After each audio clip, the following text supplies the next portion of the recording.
Ako si Hilaga at ngayong gabi, ako ang personal na namumuno ng initiation rites nyo. Tandaan nyo, ang pagsali nyo sa pangkat silangan ay kusang loob at hindi kayo pinilit. Ang pangkat silangan ay higit pa sa isang samahan o pagkakaibigan. Ito ay kapatiran. Dito sa bawat laban nyo, asahan nyo na may masasadalan kayo. Nagkakaintindihan ba tayo? Yes, Master! Ang gagawin natin ngayong gabi ay hindi magiging madali. Inuunahan ko na kayo. Kaya kung hindi buong loob nyo, maaari na kayong umalis ngayon din. Magkikwit na ba kayo? No, Master! Ikaw, quitter ka ba? No, Master! Hindi ko marinig. Isigaw mo, quitter ka? No, Master! Very good. Tandaan nyo, ang initiation rites ay hindi ginagawa para pahirapan at masaktan kayo. Dito, makikita namin ang tibay ng loob at determinasyon nyo kung hanggang saan ang kaya nyong gawin at isin para sa kapatiran. Handa na ba kayo? Lakasan nyo! Handa na ba kayo, mga neophytes? Umpisahan na! Joseph! Uy, Chef! Matras na tayo. Iyoko na. Umpisahan nyo sa dalawang yan. Sandali lang po, Master. I-recite mo ang slogan ng pangkat silangan. Ang pangkat silangan? Lakasan mo! Isigaw mo! Ang pangkat silangan ay higit pa sa kapatiran. Ituloy mo! Maasahan, masasandalan sa bawat...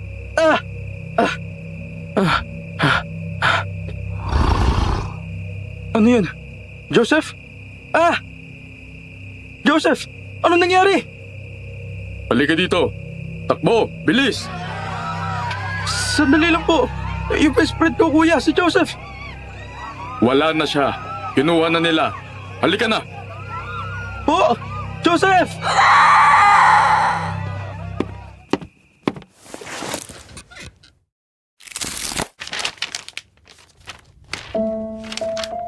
(10:35) ng gabi ng Miyerkules. Dapat ay natutulog na ako sa mga oras na ito, pero hindi ako dalawin ng antok.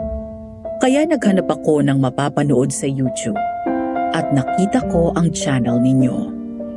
Hindi ako mahilig sa horror. Bukod sa wala akong oras dahil sa klase ng trabaho ko, wala na siyang thrill para sa akin dahil naubos na yata ang takot sa katawan ko.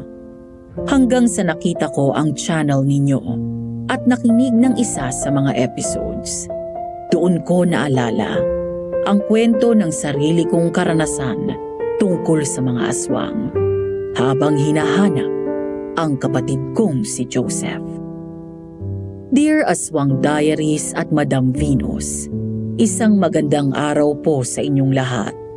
Bago ko simulan, nais ko lang sabihin na lahat ng pangalan ng tauhan at lugar sa kwento kasama ako ay sinadya kong baguhin para maproteksyonan hindi lang ang kanilang pribadong mga buhay kung hindi na rin dahil sa trabaho ko. Itago niyo na lang ako sa pangalan na Elisa. Ngayon ay 45 years old na. Isa akong pulis na mula sa Samar at nadistino dito sa Maynila. Dito sa serbisyo ko na rin, nakilala ang boyfriend ko noon na si Gabriel. 30 anyos ako noon nang mabalitaan ko na sumali sa fraternity ang bunso kong kapatid na si Joseph. Isang bagay na mahigpit kong tinutulan. Ang hindi ko alam na sa kabila ng pagtutol ko ay lihim pa rin itong sumali. Ngunit nag-uumpisa pa lang daw ang initiation rites nang bigla daw magkagulo. Ang ibang neophytes ay nawala ng gabing yon at hindi na nakita. Kasama na ang kapatid ko. 2 taon ang lumipas ay hindi pa nakita ng mga pulis sa baryo namin si Joseph. Hanggang sa may natanggap akong misteryosong liham tungkol sa maaaring makapagturo sa akin ng kinaroroonan ni Joseph. Sa pagbalik ko sa aming bayan, ang akala ko ay kriminal ang aming makakalaban sa paghahanap ko sa kapatid ko. Ngunit sa halip, mga nakakakilabot na aswang na hayok sa laman, aming nakasagupa. Sa lahat ng yon, isang misteryosong dating sundalo ang tumulong sa amin. Nakahanda na ba yung bahay niyo? Oo, pinalinis ko na kay Manang Celia. Ayos ka lang ba? Hindi ko alam. Kung hindi lang dahil sa kapatid ko, hindi na ako babalik pa dito. Wala na rin naman akong pamilyang naghihintay sa akin. Hey, tandaan mo, hindi ka nag-iisa. Nandito ako. Alam ko. Kaya nga nagpapasalamat ako. Halika na makapagpahinga ka na. Ang layo ng biniyahin natin. Kasama ang nobyo kong si Gabriel, na kasama ko sa trabaho at isa ring pulis. Mula sa bus terminal ay sumakay kami ng tricycle papunta sa bahay namin. Mahigit 15 minutes din ang biyahe mula doon hanggang sa makauwi kami. Nang bumaba ako ng tricycle, magkahalong saya at lungkot ang naramdaman ko nang makita ko pa lang ang harap ng bahay.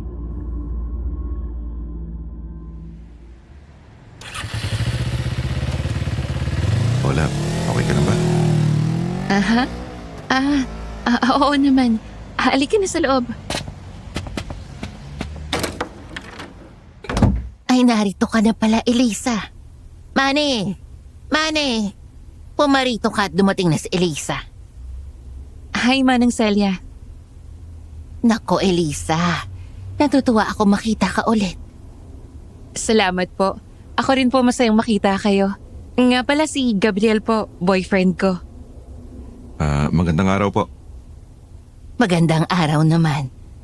Halina at pumasok na kayo. Nakapaglinis na kami dito ni Manny.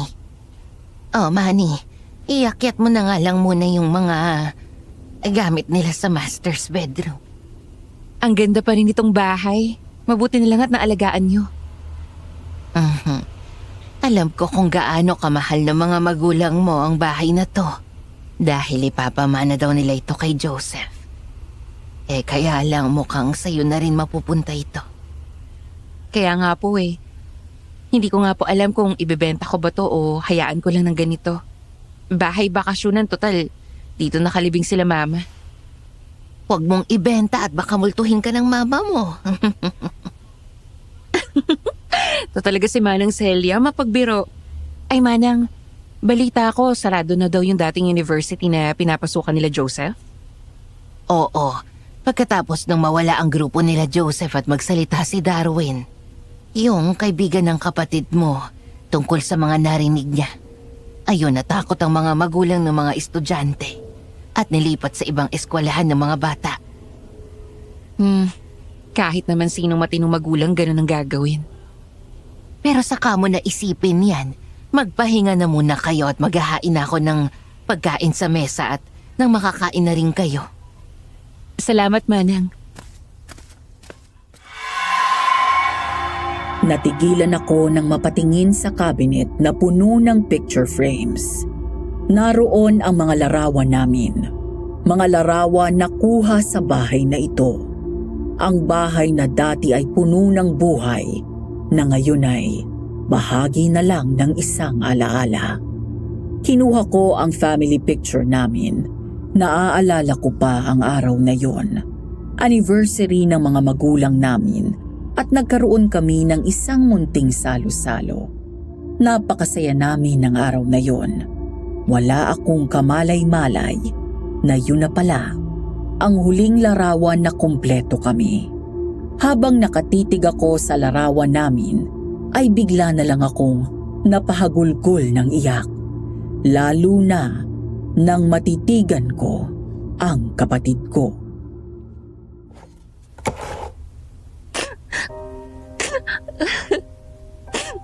Ma. Sorry po. hindi ko pa rin nakikita si Joseph. Love, Tana. 2 taon ko na siyang hinahanap pero hanggang ngayon, kahit bangkay niya, hindi pa rin makita. Kaya nga nandito tayo eh. Wala na sila, Gab. Wala na akong pamilya. Iniwan na nila akong lahat. Nag-iisa na lang ako.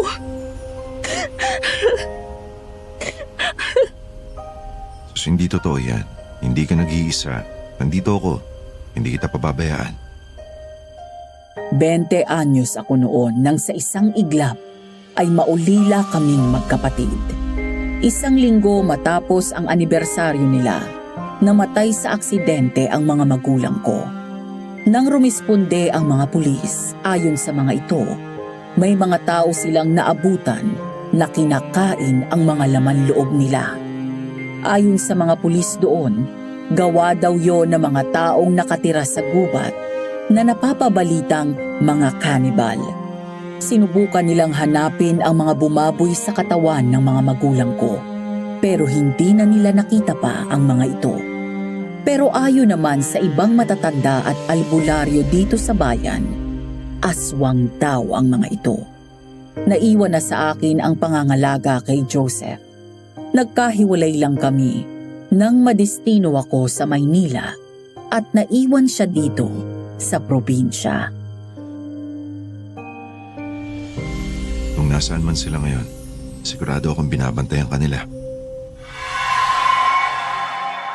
Matapos dalawin ang puntod ng mga magulang ko, ay dumiretso kami ni Gabriel sa police station kung saan humingi ako ng update tungkol sa paghahanap kay Joseph. Dismayado lang kaming lumabas ng presinto. Doon ko nilabas ang natanggap kong anonymous letter. Alam ko kung saan matatagpuan ang kapatid mo, SPO Tubagsino. Kung gusto mo pa rin mabawi, kahit ang kanyang mga labi, umuwi ka dito sa Samar. Mukhang mali yata na pinatulan ko tong anonymous letter na to, ha. Baka mamaya niloloko lang ako nito. Well, totoo man o hindi yan. Since nandirito na rin tayo, ay hanapin na natin. Malay mo, magkaroon na tayo ng lead. Saan ba tayo unang pupunta? Kay Darwin, ang best friend ni Joseph. Mula doon sa bayan ay nagrenta kami ng motor at pumunta sa bahay nila Darwin. Nang makita kami nito, ay natigilan ito at nagtangka na umalis. Mabuti na lang at naagapan ito ni Gabriel at nahabol.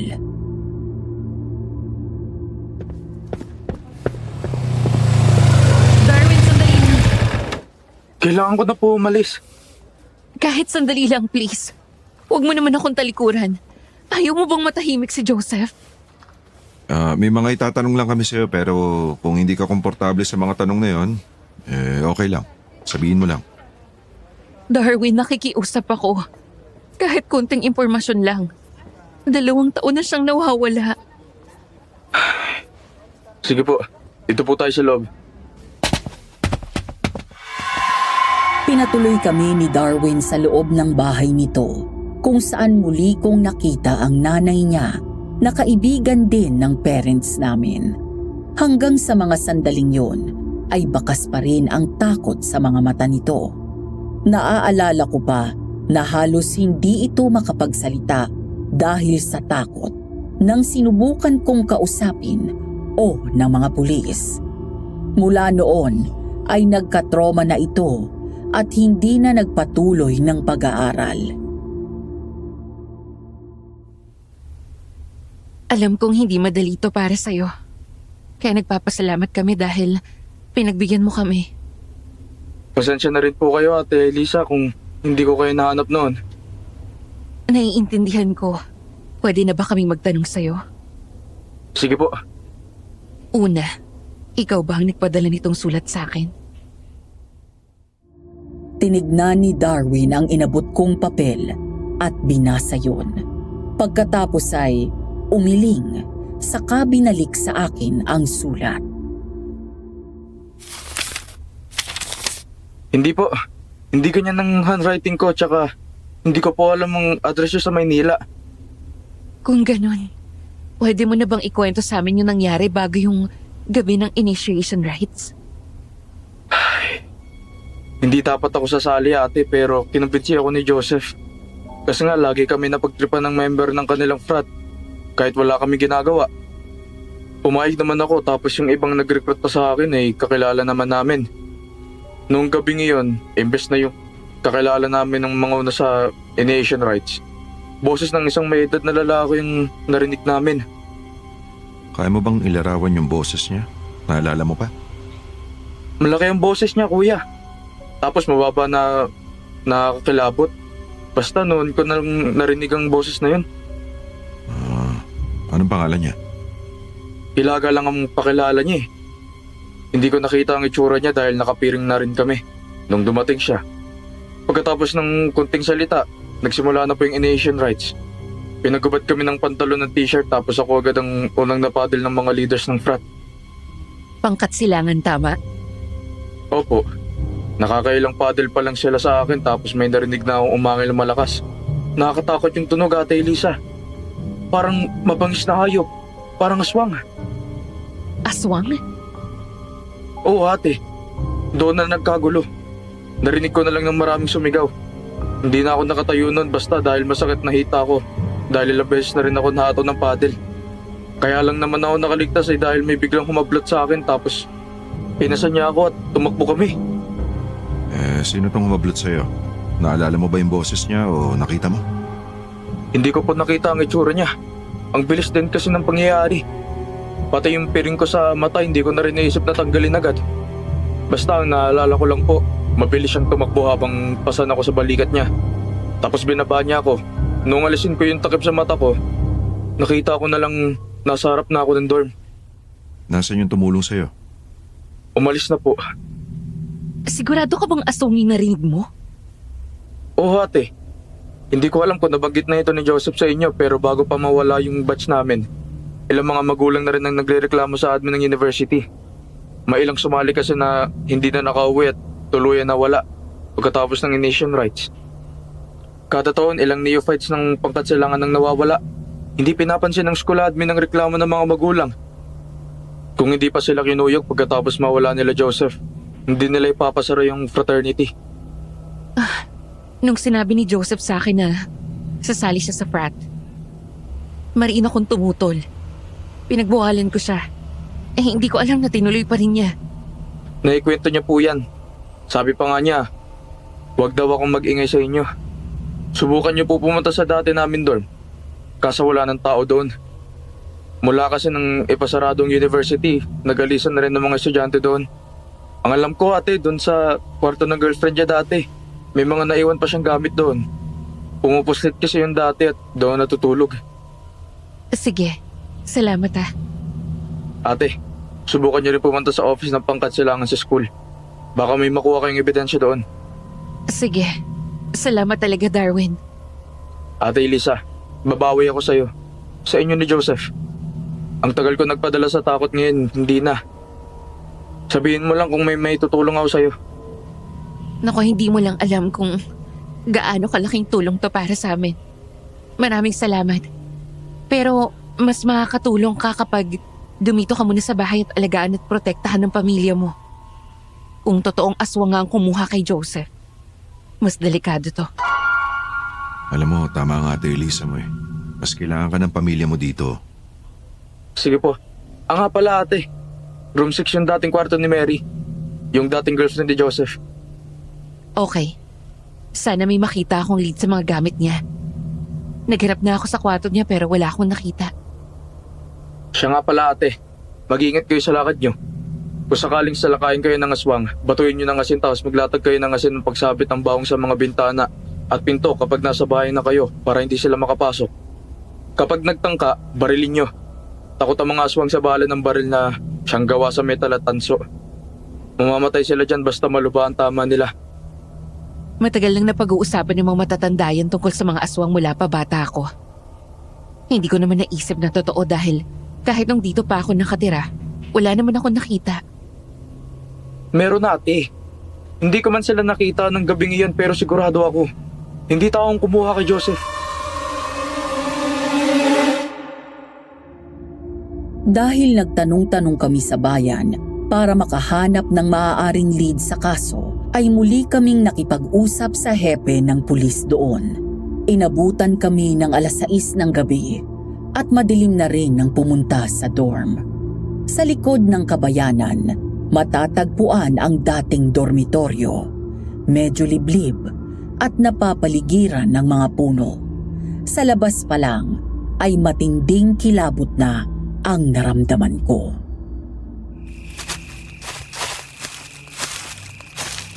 Love, ganito ba talaga dito sa inyo? Masyadong liblib. Nakakatakot naman tong dorm na to.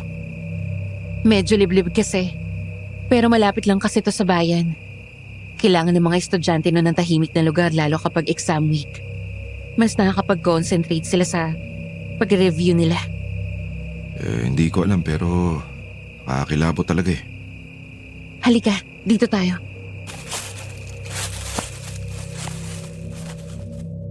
Inangat ni Elisa at Gabriel ang kanilang flashlight at dahan-dahang naglakad papasok ng dorm at lumiko papunta sa dulo ng hallway. Ang bawat hakbang nila at tunog ng sapatos ay umaalingaw-ngaw sa paligid. Muling gumagapang ang kilabot sa katawan niya, kaya bigla siyang humawak ng mahigpit sa kamay ni Gabriel na nauuna sa kanya. Saan ulit yung kwarto? Number 6 daw. Ayun, sa dulo.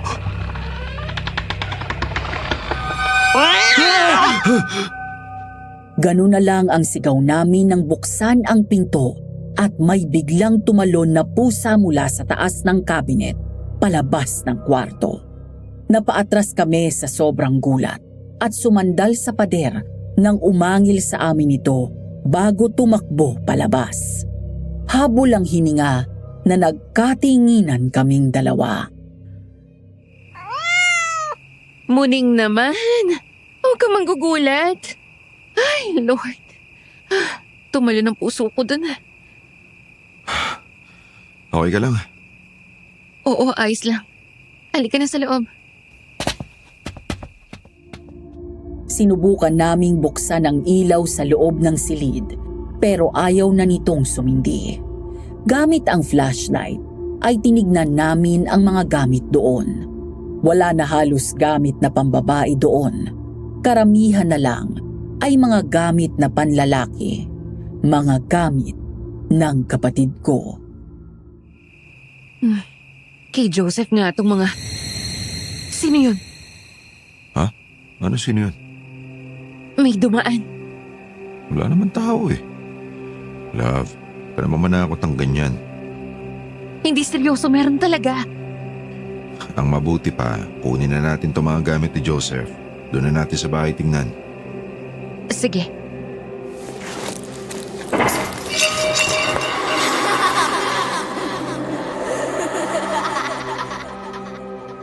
Natigilan kami sa pagdampot ng mga gamit ni Joseph nang halos sabay kaming napalingon matapos marinig ang ingay na yon sa labas. Lalo kaming napakunot nang may marinig kaming tunog ng tawa ng isang teenager na lalaki. Lumapit si Gabriel sa pinto at sumilip sa labas. Sino yan? May tao ba dyan? Mga pulis kami. Ano? Wala eh. Halika na. Bilisan na lang natin. Lahat ng mga gamit doon ay kinuha namin. Lahat ng pwedeng makatulong at makakapagturo sa amin ng kinaroroonan ni Joseph.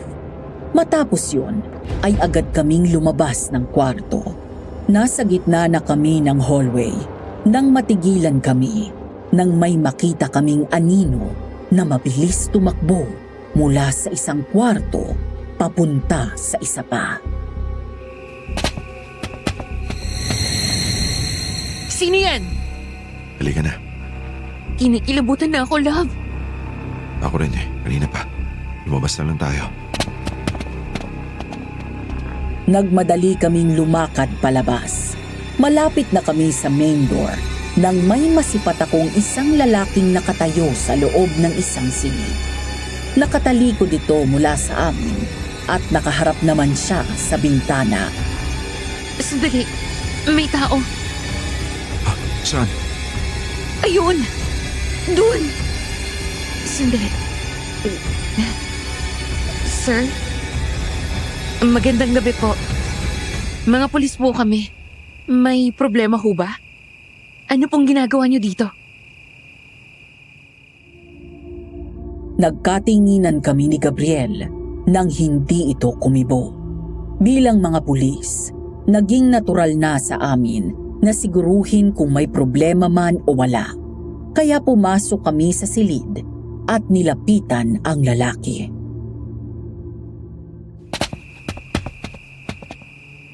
Sir? Sir, may problema ho ba?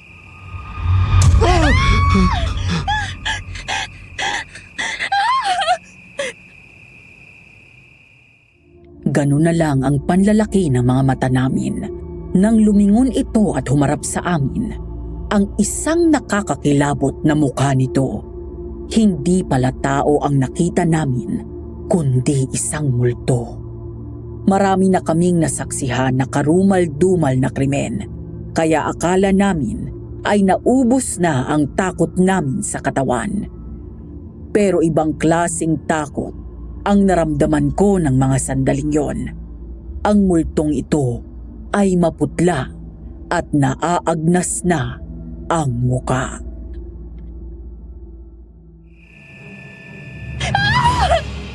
Halika na! Bilis! Diyos ko po, Panginoon ko! Nagmadali kaming sumakay sa motor at agad yung pinaandar ni Gabriel. Nang lumingon ako sa gusali, habang palayo ang sinasakyan namin, mas matinding hilakbot ang naramdaman ko sa katawan sa aking nasaksihan. Gabriel, huminto ka sandali. Tingnan mo! Bilis! Ano ba?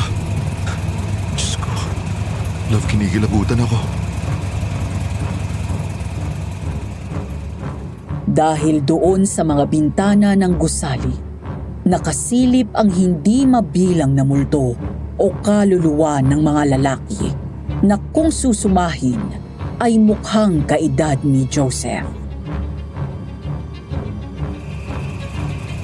Panginoon, ano bang nangyari dito sa mga batang to? Ang mabuti pa magtanong tayo kay Manang Celia. Baka may kakilala siyang albularyo.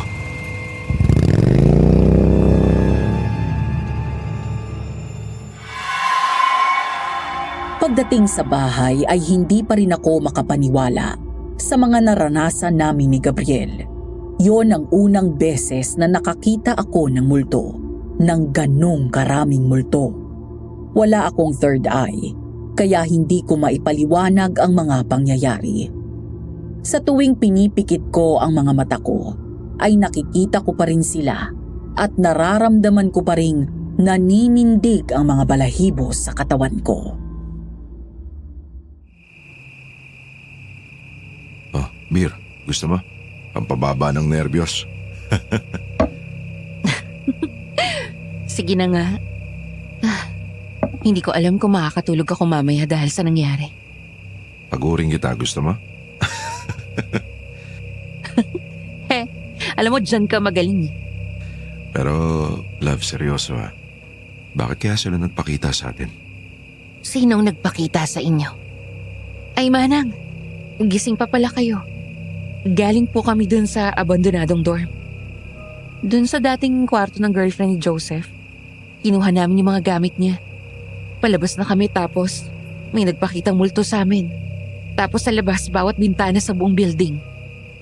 Nakasilip yung mga multo. Nakatingin sila sa amin. Puro lalaki yung mga multong nagpakita eh.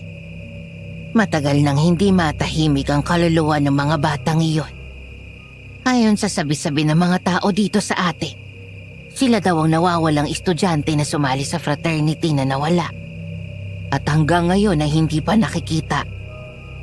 Nauna sila bago pa mawala si Joseph. Kung ganun, ibig sabihin patay na nga talaga sila. Kapag nalaman natin ang nangyari kay Joseph, malalaman din natin ang mga nangyari sa kanila.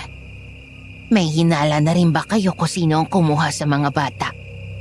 Wala pa po eh. Pero may nakapagsabi na aswang daw ang kumuha sa kanila. Aswang? Sinong nagsabi? Yung isa po sa mga napagtanungan namin. Nako, huwag kayo basta-basta naniniwala doon. Walang aswang dito. Pero sana'y mahanap na ninyo ang kung sino mang sumalbahay sa mga batang yon. Nang sa ganon ay matahimik na ang mga kaluluwa nila. O siya, sige, at uuwi na kami ni Manny. Ingat po kayo, Manang. Siya nga pala. Elisa, magpapaalam sana kami ni Manny. Dadalaw kami sa kamag-anak namin sa Negros. Mga 2 linggo din kaming mamamalagi doon. Sige po, walang problema. Basta po balik na lang kayo bago kami umuwi ng Maynila. O sige, salamat Elisa. Salamat din po.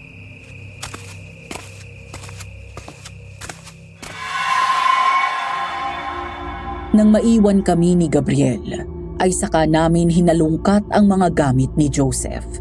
May mga lumang damit, school bag, naroon din ang wallet niya, notebooks at ilang libro. Binuklat namin isa-isa ang mga notebooks at libro.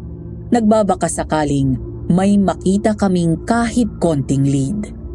Hanggang sa halos maubos na namin ang mga pahina, ay wala pa rin kaming nakita. Maya-maya ay may papel na nahulog mula sa notebook na hawak ko, kaya dinampot yun ni Gabriel.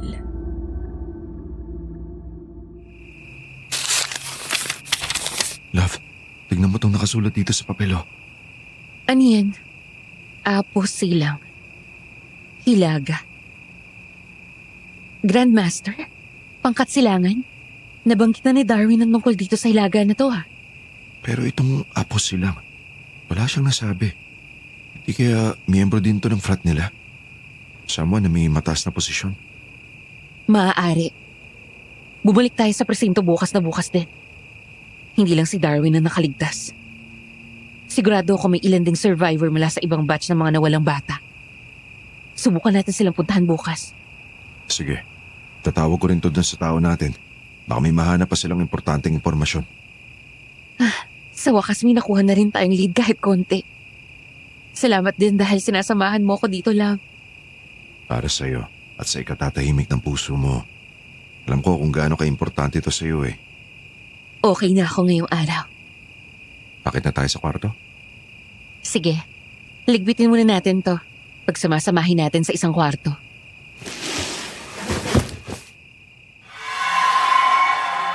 Nang matapos kami sa pagliligpit, ay nagsimula namang maglambing sa akin si Gabriel.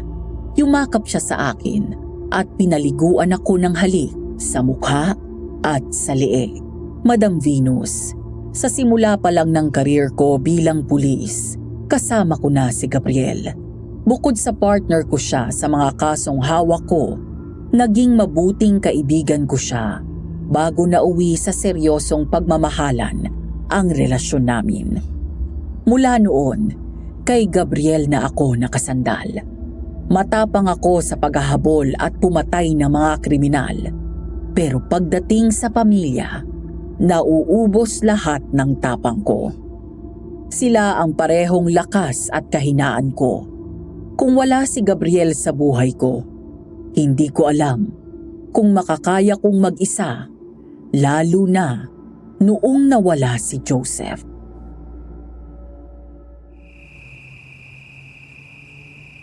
Ano? Halika na. Okay. Ano yun?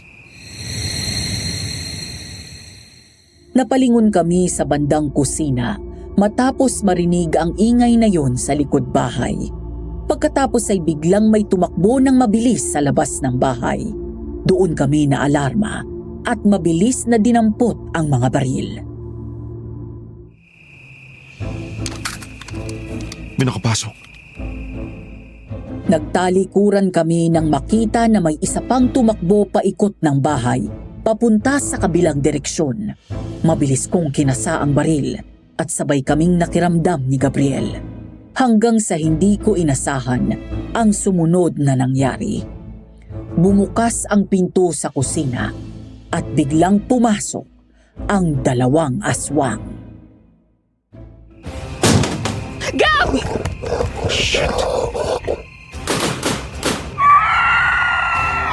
Mabilis naming pinaputukan ang mga ito na tumatakbong lumapit sa amin habang galit na umaangil. Sumampa ang isang aswang sa mesa pagkatapos ay tumalon sa amin, kaya sinalubong ko siya ng putok ng baril. Sunodin nila yung kapatid ko! Ibalik niyo sa akin si Joseph! Napahiga ako dahil sa pag-atras. Mabuti na lang at agad kong nabaril ito sa dibdib. Mabilis akong gumulong papunta sa gilid nang bumagsak ito sabay putok ulit at tinamaan ito sa balikat. Malakas na umangil ang aswang. Habang si Gabriel naman na mga sandaling yon ay nakikipambuno sa isa pang aswang.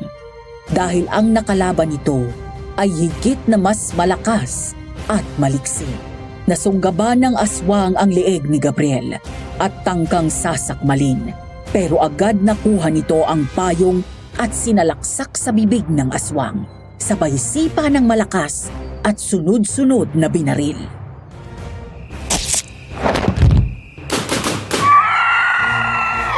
Elisa, ayos ka lang? Oo, Tumatakas sila. Mabilis kaming tumakbo palabas ng bahay nang nagmamadaling lumabas ang mga aswang. Hinabol namin ang mga ito habang sunod-sunod na binabaril. Ilang sandali pa ay hingal na kaming huminto nang tuluyang makatakas ang dalawang aswang matapos pumasok sa masukal na kagubatan.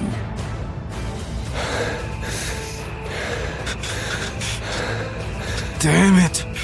Nakatakas! hayaan mo na yun. Halika na Teka. Sino yun?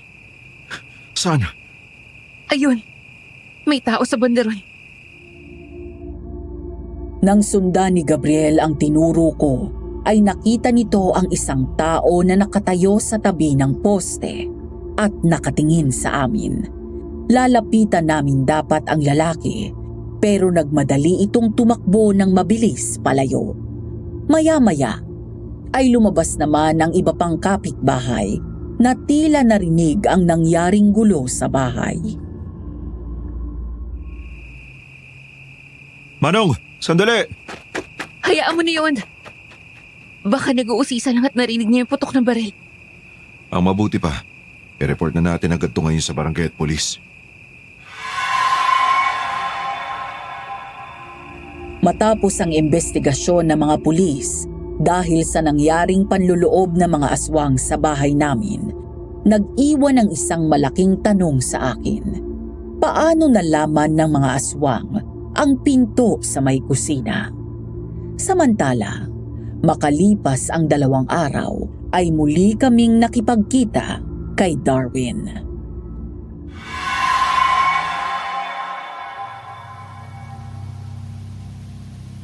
Kilala mo yung Apo Silang? Hindi ko po siya eksaktong kilala. Minsan lang siyang nabanggit ng isa sa leader ng fraternity. Ang sabi, siya daw po ang founder.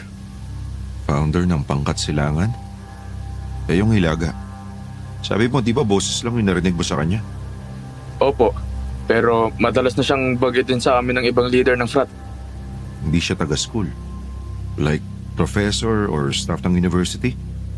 Hindi po eh. Kilala ko halos lahat ng mga professor doon sa school. Noong gabing iyon ko lang siya narinig. Kailangan makahanap pa tayo ng ebidensya. Doon po ba sa school pumunta na kayo? Hindi pa. Ate, ano pa pala ang itsura ng aswang nang pumasok sa bahay niyo? Nakakalbo.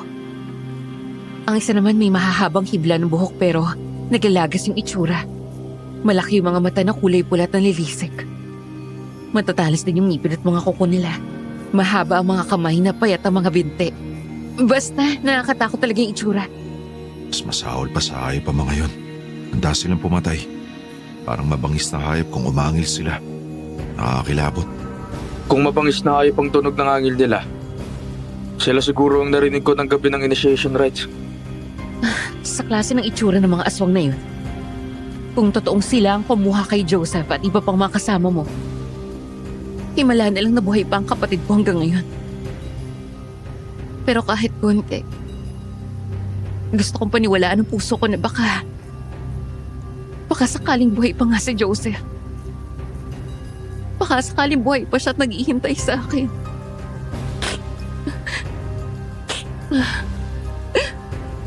Magtiwala tayo sa Panginoon, love. Tanggapin natin kung ano man ang kalooban niya. Huwag kang malungkot, ate. Kahit ano mangyari, nandito ako handang tumulong sa'yo. Tama si Darwin. Kasama mo kami. Ano pala sabi ng mga pulis sa bayan tungkol sa aswang? Ayaw kasi nilang maniwala sa akin nung una. Kahit na may mga napatay na. Hindi lahat naniniwala na aswang kahit na kami mismo ang nakakita. Yung mga matatagal ng pulis dito, naniniwala sila dahil minsan na daw nilang nakita at nakasagupa ang mga to. Ang kailangan natin mahanap ay kung saan ang pugad nila. Yak na nasa gitna yun ng kabundukan. Sige, ate. Magtatanong-tanong din ako kung sino ang nakakaalam ng pasikot-sikot sa gubat. Salamat ulit, Darwin, Pasensya ka na kung pati ikaw naaabala. Wala yun, ate. Best friend ko si Joseph. Ito na lang ang magagawa ko para sa kanya sa huling pagkakataon. Saan na kayo pupunta ngayon, ate? Sa university. Ate, sa gabi kayo pumasok doon. Private property na yun eh. May nakabili na ng lupa at ang balita ko gigibayin na yun sa susunod na buwan. Baka hindi kayo papasukin kapag umaga. Pagkatapos ng nangyari sa amin, delikado na kapag gabi kami pumasok doon. Hindi ba kami pwedeng kumuha ng permiso sa may-ari o kumuha ng kahit na permit para makapasok? Hindi ko lang po alam, kuya. Pero ang balita ko kasi mahigpit daw yung may-ari. Subukan niyo rin po. O sige. Dala na lang tayo ng mahabang baril para sigurado. Nga pala. Yun bang nagligtas sa'yo nung gabing yun? Nakilala mo na ba siya? Hindi na po eh. Hinahanap ka nga po para makapagsalamat man lang. Ay ate, ito pala, pinabibigay ni nanay. Ano to? Anting-anting po. Pangotra sa aswang para malayo sa kapahamakan. Pakisabi sa nanay mo, maraming salamat ha. Teka, bakit puro nanay mo lang yung nakikita ko? Nasa pala yung tatay mo? Matagal na pong patay eh. Sundalo siya tapos namatay sa isang enkwentro laban sa mga NPA. Ganun ba? Kaya mag-iingat ka lalo dahil malaki ka na. Ikaw na mag-aalaga sa nanay mo. Opo, kuya.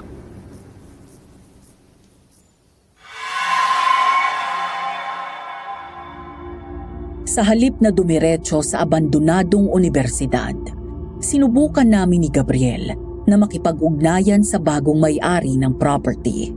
Pinuntahan namin ang bahay nito, ngunit nabigo kami dahil wala doon ang mismong may-ari at ang naabutan lang namin ay mga kasambahay. Kaya minabuti na lang namin ni Gabriel na ipagpaliban ito.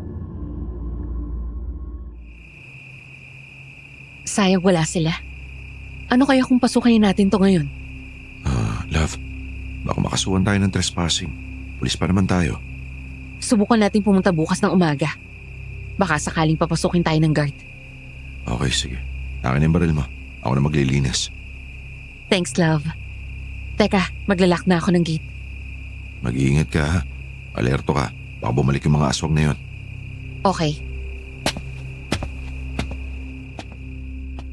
Lumabas ako ng bahay. Umikot muna ako sa paligid para siguraduhin na walang nakapasok. Dinala ko pa ang isa kong baril para masigurado na may armas ako sakaling may sumugod ulit na aswang. Nang matiyak ko na safe ang lahat, ay saka ako pumunta sa gate. Pero bago ko pa mailak yon, ay may napansin akong lalaking nakatayo sa isang poste sa hindi kalayuan. Oh love, ano pang ginagawa mo dyan sa labas? Love, halika dito. Bilis! Bigla akong nataranta nang magsimulang humakbang ang lalaki na nasa poste palapit sa akin. Maya-maya, ay lumabas si Gabriel. Nang ituro ko ang lalaki, ay nagmamadali nitong kinuha ang baril at tinago ako sa kanyang likod. Napakunot noo ako nang makalapit ang lalaki. Hindi ito aswang, pero nakakatakot ang mukha nito. Matalim ang tingin ng mga mata nito na halos natatabunan ng buhok nitong mahaba at parang hindi sinuklayan ng ilang buwan. Maitim ang balat at napansin ko sa kanyang ilong at pisngi ang mga peklat nito na nagkiloid. Sino ka? Bakit palagi mo kaming minamanmanan? Ikaw ba si SPO2 Elisa Magsino? Ako nga.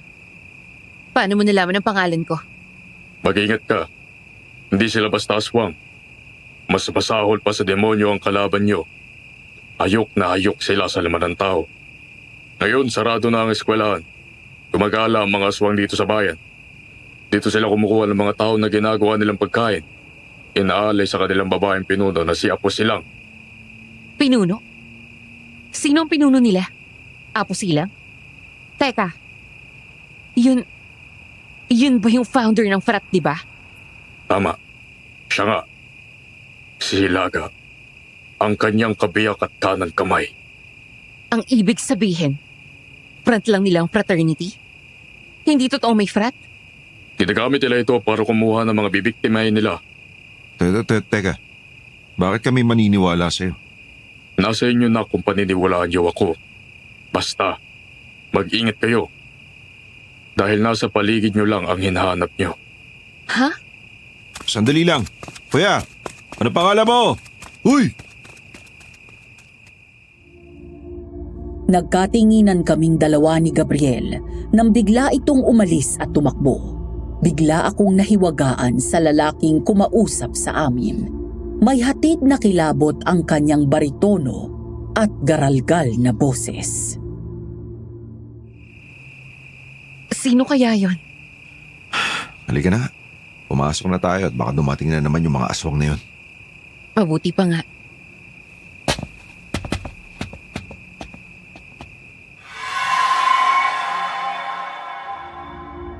Pasado 5:30 ng hapon, nang makabalik kami ni Gabriel mula sa bahay nang nakabili ng lupa kung saan naroon ang abandonadong university. Sa wakas, ay nabigyan na kami nito ng permiso na pumasok bukas ng umaga. Bago umuwi sa bahay, ay dumaan muna sila sa palengke para bumili ng iluluto para sa hapunan. Ano bang plano mong iluto? Secret. Basta, ako lang bahala. Surprise ko yun. Ikaw kasi palagi yung nagluluto eh. Para makapagpahinga ka naman. Alam mo, love, paborito ko talaga lahat ng niluluto mo. Talaga? Sigurado ako na magiging paborito mo rin to. Kaya bilisan na natin umuwi. Habang naglalakad kaming dalawa ni Gabriel at nang makarating kami sa parte ng daan kung saan masukal ang magkabilang gilid papasok ng kagubatan, bigla kaming napahinto nang may lumabas na may edad na lalaki at babae mula sa halamanan at humarang sa daan. Nagtatakang nagkatinginan kami ni Gabriel matapos namin maamoy ang panganib. Nang humakbang kami paatras dahil nagsimula ang mga itong lumapit sa amin, biglang naglabasa ng iba pang tao sa mga matataas na halaman at paligiran kami. May mga bata na sa tansya ko ay nasa edad 10 pataas, may teenager at mga lalaki at babae na nasa 20 anyos. Nakaramdam ako ng kaba at agad kaming naging alerto nang makita ko ang nanlilisik na mga mata nito at nangangalit na mga ngipin.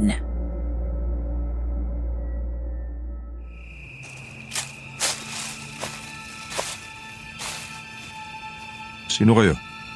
Anong kailangan niyo sa amin? Manda ka, love. Pakiramdam ko sa mga to eh. Hawak ang mga pinamili namin sa kabilang kamay at hawak naman ang baril sa isa.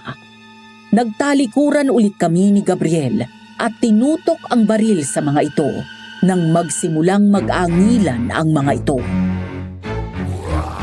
Mga aswang sila. Alam ko, pero hanggat hindi sila nagpapalit ng anyo, sumabi tayo kapag binaril natin sila. Anong gagawin natin? Huwag mo na lang silang patamaan. Sa lupa lang para hindi sila makalapit. Panginoon, tulungan niyo po kami.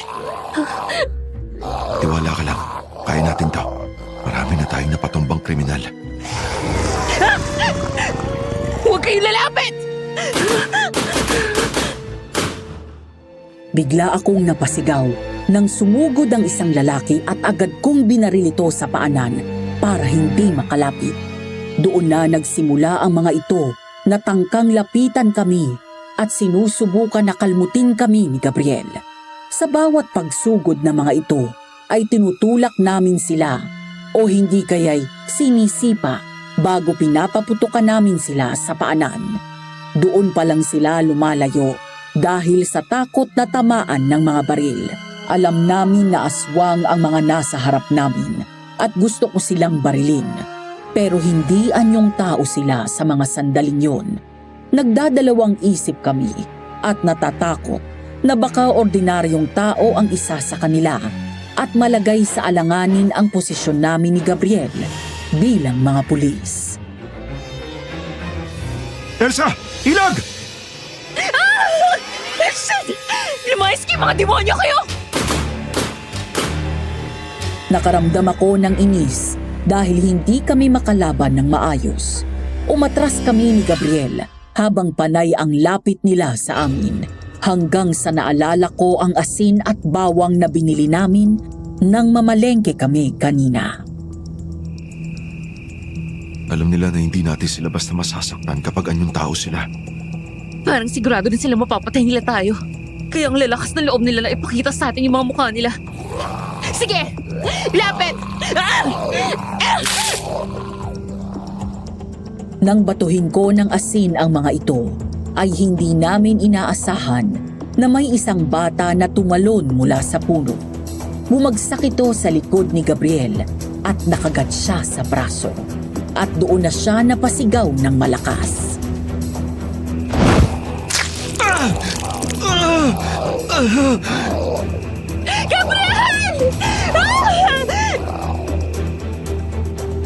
Tinulak ko palayo kay Gabriel ang bata. Hindi na ako nagdalawang isip pa at doon ko na sila binaril at pinatamaan pagkatapos ay saka kami tumakbo ng mabilis. Sa kabila ng nararamdaman na sakit mula sa sugat nito sa braso, mabilis kaming tumakbo papasok sa bukuhan. Hindi namin alam kung saan kami dadalhin ng pagkakataon na yon. Basta ang nasa isip namin ay makalayo at iligtas ang aming mga sarili. Mga gago kayo! Mamatay na kayong lahat! Ah! Habang unti-unting dumidilim ang paligid, ay nakakarinig na kami ng mga nakakatakot na angil mula sa likod. Nanlaki ang mga mata ko nang makita na ang mga taong humahabol sa amin ay isa-isang nagpapalit ng anyo at nagiging aswang. Gabriel, naging aswang na sila! Ayun, may kubo. Nanlaki ang mga mata ko nang biglang lumabas ang lalaking palagi kong nakikitang nagmamanman sa malapit sa bahay. Lumabas ito ng kubo, sabay angat ng M16 rifle nito. Bilis! Takbo!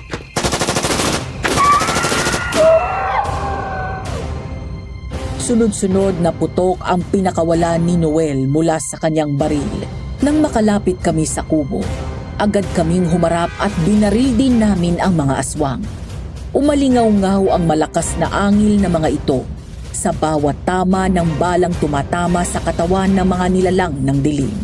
Hanggang sa huminto ang mga ito, ilang di pa ang layo mula sa kubo.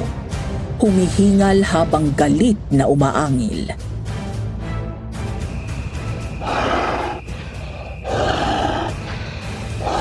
Pumasok na kayo. Hindi na sila makakalapit dito dahil sa mga pangontrang nakapalibot sa buong bakuran ko. Maya-maya aalis na yung mga yan. Maraming salamat sa tulong mo. Nang makita ni Noel ang sugat ni Gabriel, ay agad nitong ginamot yon gamit ang tradisyonal na paraan, gaya ng mga halaman na gamot at kung anumang orasyon. Habang binabalutan nito ng tela ang sugat ni Gabriel, ay gumala ang paningin ko sa loob ng kubo. Tumayo ako at nilapitan ang mga nakasabit na picture frame sa dingding. Napalingon ito sa aking nang tila maramdaman ito na nakatingin ako sa kanya matapos kong makita ang tunay na itsura nito sa larawan. Noel ang pangalan mo at sundalo ka? Dati, Anong nangyari? 3 taon nang nakakalipas. Pinasok ng mga aswang ang bahay namin at inubos ang buong pamilya ko. Ang asawa ko, 2 anak ko. Pagkatapos ay tinangay nila ang panganay ko na teenager na. Sinundan ko sila at doon ko nakita kung saan sila nakatira. At ang panganay ko, hindi ko na rin naabutan ng buhay. Kinain nila at pinapyastahan ng mga demonyong yon. Nangyari yun, 1 taon lang siyang nauna bago nawala si Joseph. Kilala mo ang kapatid ko? Ako nagpadala ng sulat sa inyo ni Inspector de la Vega sa Maynila, SPO Tumagsino. Ikaw? Kung ganun, paano mo nalaman kung sino kami o kung saan kami matatagpuan? Gaya ng sabi ko, sundalo ako. May mga paraan at koneksyon pa rin ako. Lahat ng mga kamag-anak ng mga biktima ay pinadalahan ko ng sulat.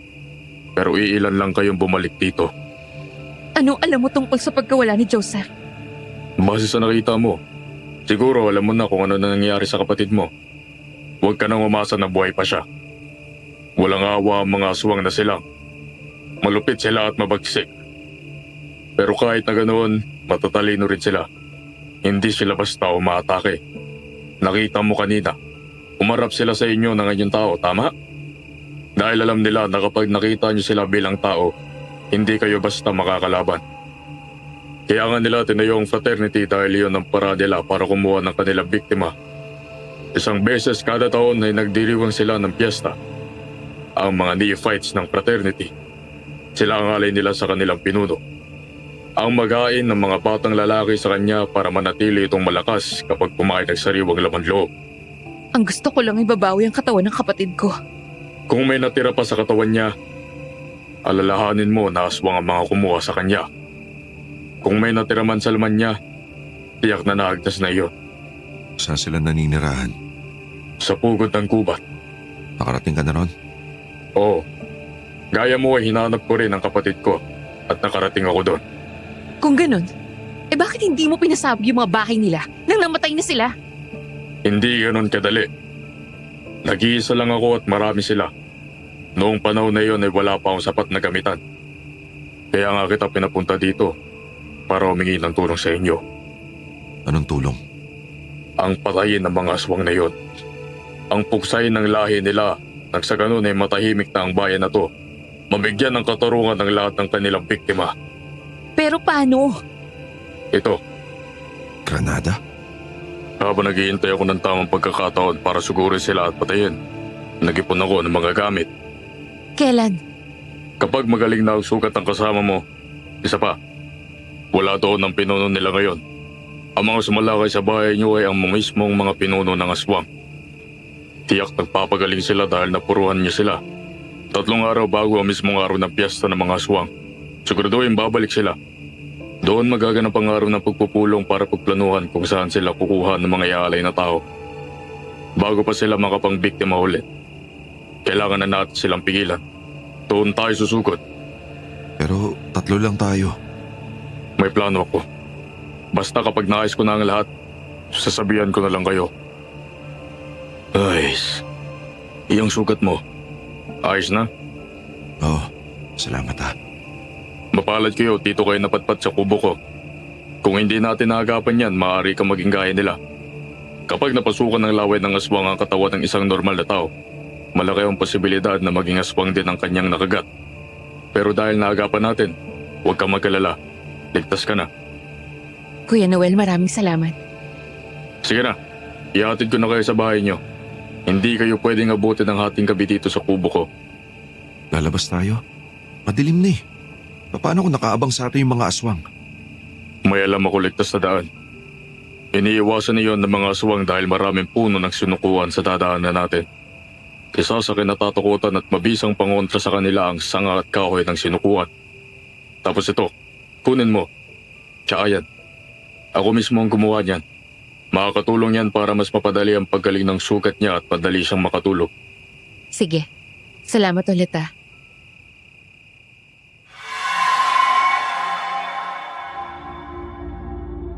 Habang nagluluto ako ng umagahan, nakangiti akong lumingon nang may marinig akong malakas na humikab mula sa kwarto.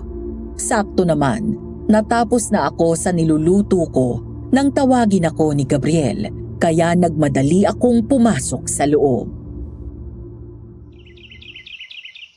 Oh, love. Good morning. Kanina ka pagising? Mag-iisang oras na. Hindi na muna kita inistorbo. Ang himbing ng tulog mo eh. Effective yung ginawan siya ni Kuya Noel eh. Sarap ng tulog ko. Mabuti naman at nakapagpahinga ka. Dito ka lang muna sa bahay. Ako na lang mag-isa ang pupunta sa university. Love. Pwede ba akong humingi ng favor sa'yo?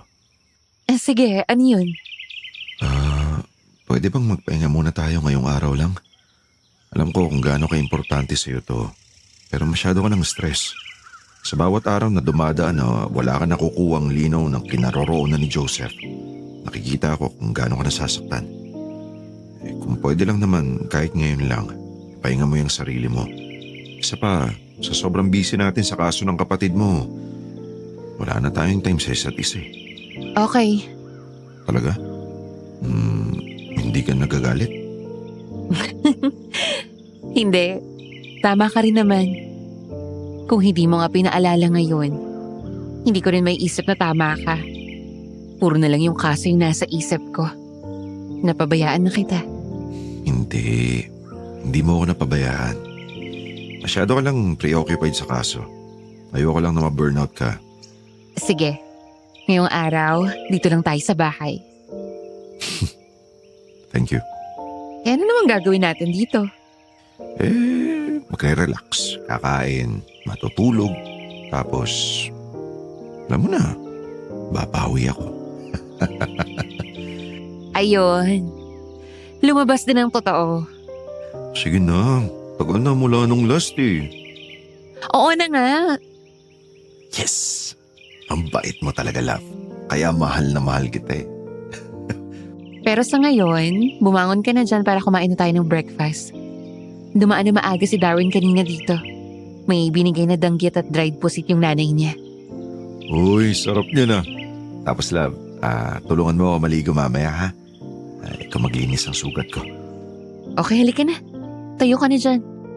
Gaya ng pinangako ko, pinagbigyan ko si Gabriel at wala akong ibang inisip ng araw na yon kung hindi siya.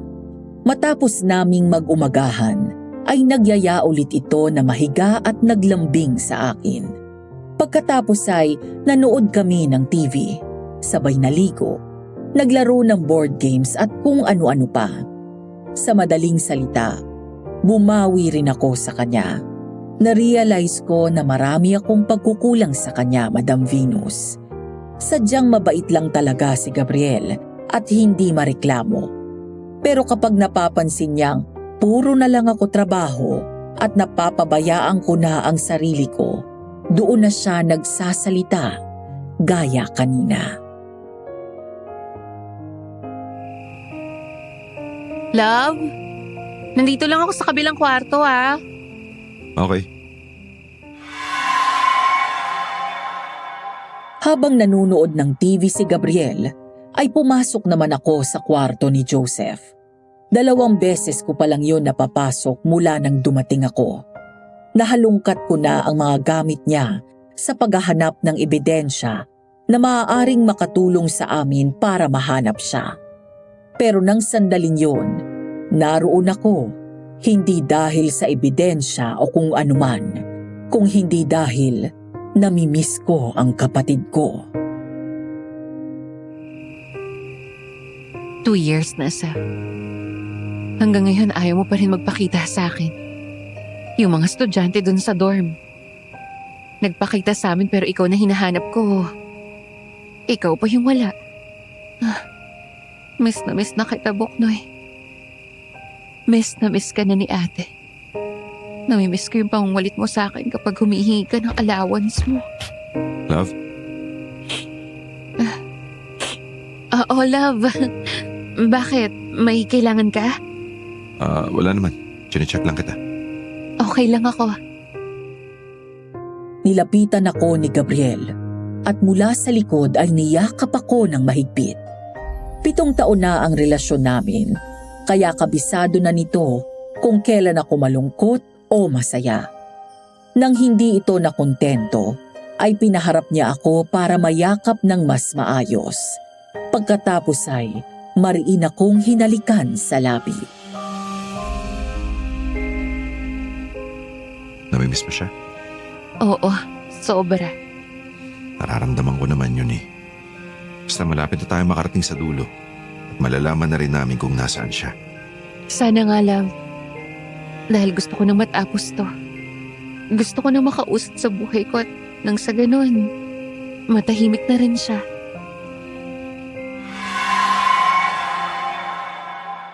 Palabas na kami ng kwarto ni Joseph nang may mahagip ang peripheral vision ko matapos mapadaan sa study table ang kung anong nakadikit doon. Isang larawan. Bigla akong huminto at tumingin sa picture ng kapatid ko na nakadikit sa gilid ng study table dito.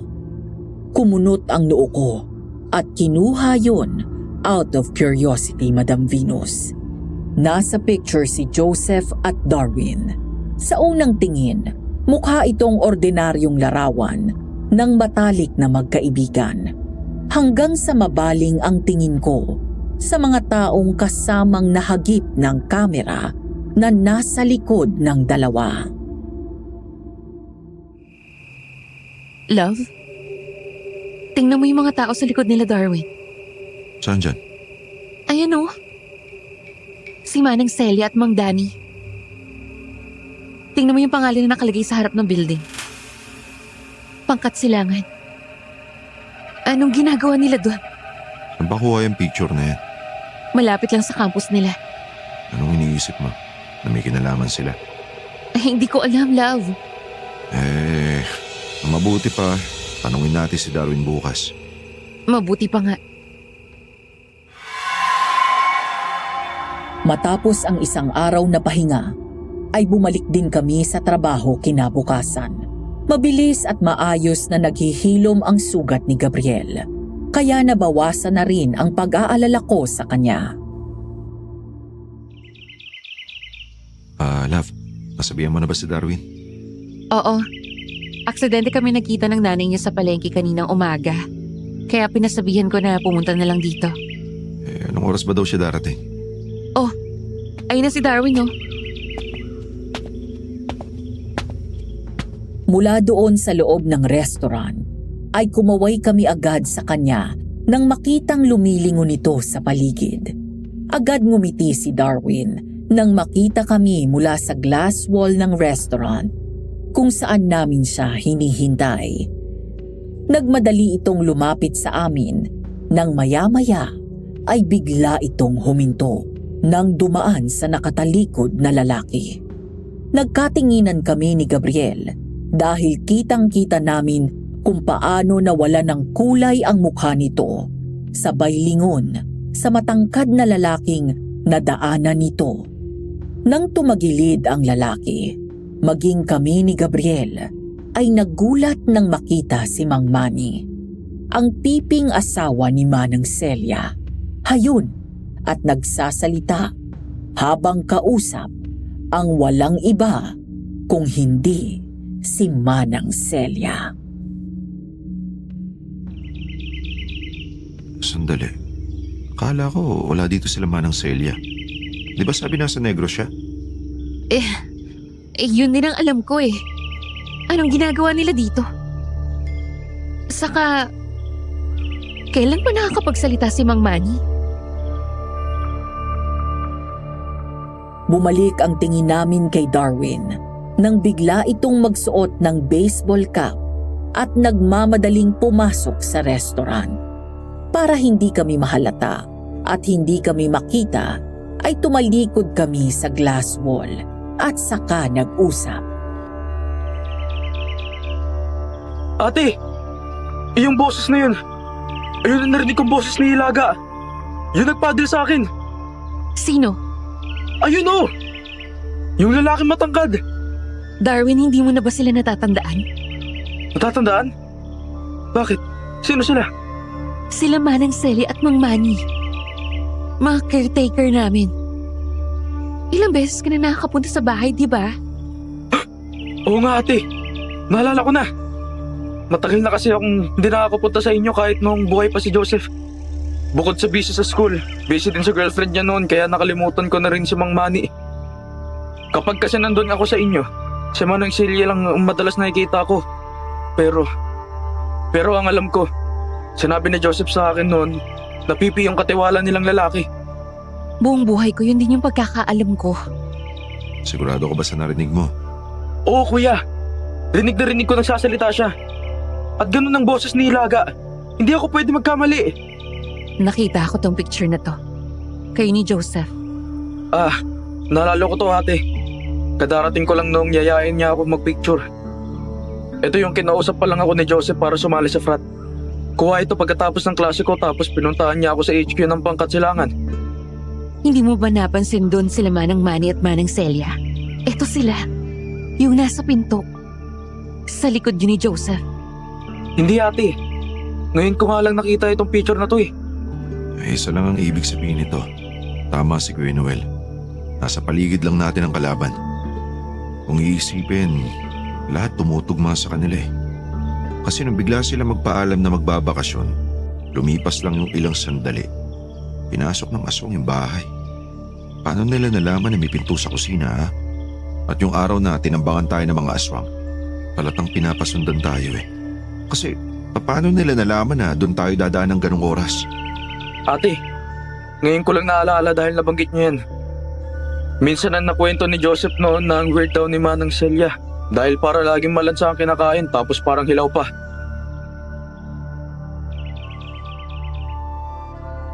Hindi ko napigilan ang sarili ko na maluha sa sobrang galit habang unti-unting nagiging maliwanag sa akin ang mga nangyari. Mariin kong kinuyom ang mga palad ko habang pigil na pigil ang galit na umaahon sa dibdib ko. Si Manang Celia, si Apo silang. At si Mang Manny si Hilaga. Wala akong kamali-mali na pinagkatiwala ako sa mga aswang kapatid ko. Mga hayop sila. Pagbabayaran nila yung ginawa nila kay Joseph. Ate, ano gagawin natin? Mas makakabuti na ihahatid ka na namin sa inyo. Baka makilala ka nila eh. Maaring mapahama ka pa ulit. Huwag ka muna lalabas sa inyo ah. Oo, te. Mag-iingat kayo ni Kuya Gab. Alam mo, idol ka ni Joseph ate. Kaya rin siya sumali sa frat dahil ayaw niyang basta nabubuli siya. Nakakahiya daw kasi ang ate niya. Matapang at magaling na pulis tapos siya mahina. Sisiguraduhin ko na ipagmamalaki niya ako. Kapag napatay ko lahat na pumatay sa kanya. Sige na, puntaan natin si Kuya Noel pagkatid natin kay Darwin.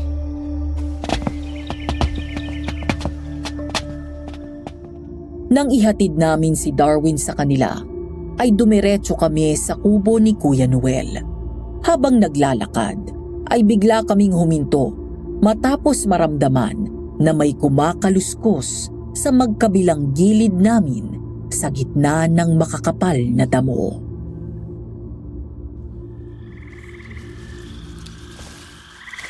May nakasunod sa atin. Alam ko. Kanina ko pa sila nararamdaman. Pero hanggang dyan lang sila. Iba sabi ni Kuya Noel na takot sila sa mga puno dito. Kaya hindi sila makakalapit sa akin. Pero bilisan pa rin natin para sigurado. Pasado 4:30 na ng hapon. Maya-maya lang, madilim na naman. Ilang sandali pa ay nakarating na kami sa kubo ni Kuya Noel at dumaan sa likod bahay. Nagulat kami nang biglang bumukas ang pinto at sinalubong kami nito. Kakatok pa lang sana ako eh. Anong kailangan nyo? Kailangan ka namin makausap. Importante lang. Sige, pumasok kayo. Agad nakuha ang atensyon ko nang dumaan kami sa kusina. May dugong nakalagay sa pitsil at mga hilaw na laman loob na nasa isang planggana.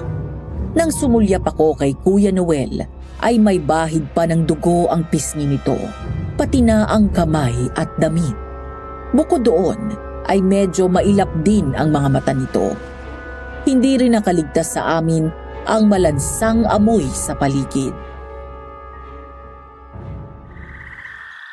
Ano yung importanteng sasabihin nyo?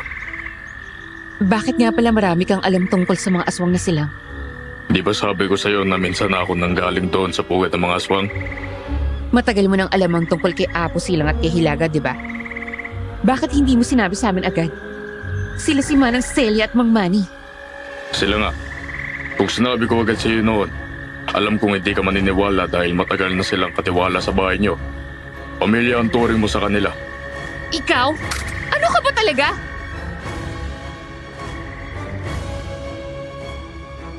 Nagulat si Gabriel nang bigla kong tutukan ng baril si Kuya Noel. Hindi naman natinag ang lalaki at nanatili lang nakatayo doon. Kahit ang kumurap ay hindi nito ginawa. Love, ano ba to? Ibaba mo yan! Sagutin mo yung tanong ko. Sino ka ba talaga? Ha? Ano ka? Isa ka sa kanila, no? Aswang ka rin. Oo, Ano? Niloko mo kami? Agad rin itong naglabas ng baril at tinutukan si Noel. Hindi naman ito nanlaban. Sa halip ay itinaas ang dalawang kamay. Pagkatapos ay kalmadong umupo. inaamin ko. Gaya nila ay isa rin akong silang. Isang aswang. Siguro tao ka nila, no? Pinapunta mo ko dito para patayin din kami. Kaya umaaligid ang mga aswang dito. Kakampi niyo ako, SPO Tumagsino. Hindi dahil aswang ako ay kalaban na ako. Iisa tayo ng layunin, ang mapatay ang lahi nila. At anong tawag mo sa sarili mo? Ay, hindi ako totoong aswang. Dati isang ordinaryong tao lang ako. Isang sundalo. Totoo ang kwento ko sa inyo tungkol sa pagpasok ko sa puwet ng mga aswang. Pero nang tatakas na ako, takagat ako at doon ako naging aswang. Wala pa akong alam sa panggagamot noon, kaya nagkaganito ako. Pero nang matapos iyon, nagpaalaga ako sa kaibigan kong albularyo. Siya ang nagturo sa akin ng mga alam ko sa panggagamot at pangutra sa aswang. Kahit masakit ay nagtiis ako, kaya marami akong peklat sa katawan. Ang mga laman loob na nakita mo, Elisa, galing yan sa baboy ramo. Hindi ako kumakain ng tao. Matagal ko nang nasanay ang sarili ko. Kahit laman loob ng hayop ay isang beses, isang buwan ko lang ako kumakain. Tuwing kabilugan ng buwan, nagawa ko sanayan ng sarili ko na kumain ng mga gulay sa pangaraw-araw. Maliban sa mga hindi pwede sa aswang, gaya ng bawang at kung ano pa. Paano ako makakasiguro na hindi ka nagsisinungaling sa amin? Nakapunta na kayo dito, di ba? Kung gugustuhin ko, noong una pa lang ay sinaktan ko pa kayo. Ako pa ang nagturo sa inyo ng daan kung saan ligtas kayo makakauwi. At kung kalaban ako, wala kang makikitang pangontra sa aswang sa paligid ng bakuran ko. Hindi ako kumibo at nagkatinginan kami ni Gabriel. Ilang sandali pa ay dahan-dahan naming binaba ang baril. Pagkatapos ay huminga ako ng malalim. Pasensya na. Naiintindihan ko. So, hindi ka na rin ba tinatablan nun? Tinatablan pa rin, pero hindi na ganun kalakas ang epekto sa akin. Nasanay na rin. Kaya yan, nakalagay dyan, ay dahil pilit akong pinapakuha ni Apo Silang para sumama sa lahi nila. Pero ayoko. Ayoko maging halimaw na gaya nila. Kaya dito ko naisipan na magtayo ng kubo. malapit sa mga puno ng sinukuan. Sa pananatili namin doon, ay nagplano kami ng gagawing pag-atake sa pugad ng mga aswang. Hanggang sa hindi namin namalayan ng oras at tuluyang bumalot ang dilim sa kapaligiran. Pauwi na kami ni Gabriel. Nang ilang sandali pa, ay biglang umalulong ang mga aso.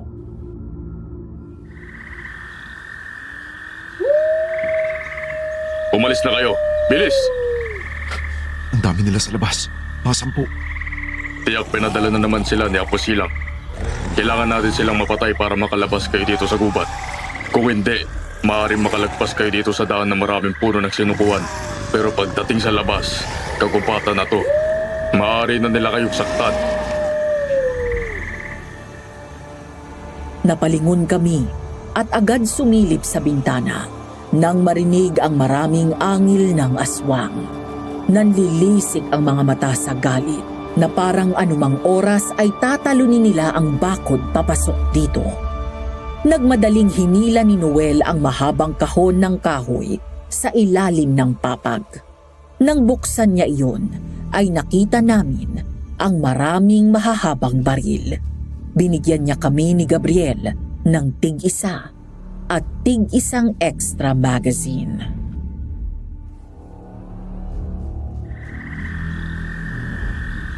Gamitin nyo to tapos dalhin nyo na yan pag uwi nyo.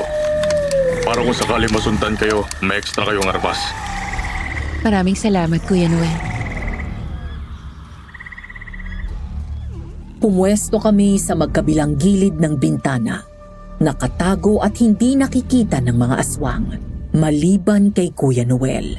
Lumabas ito at sa isang iglap ay bigla itong nag-anyong aswang sa katumalon palabas ng bakod.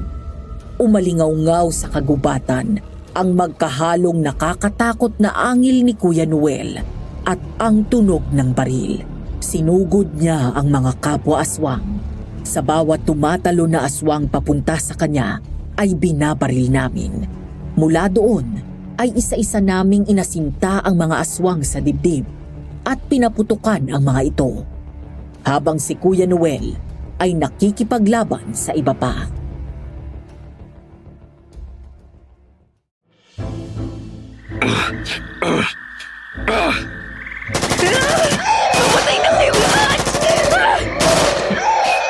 Okay na target to mga demonyon to sa practice shooting ah.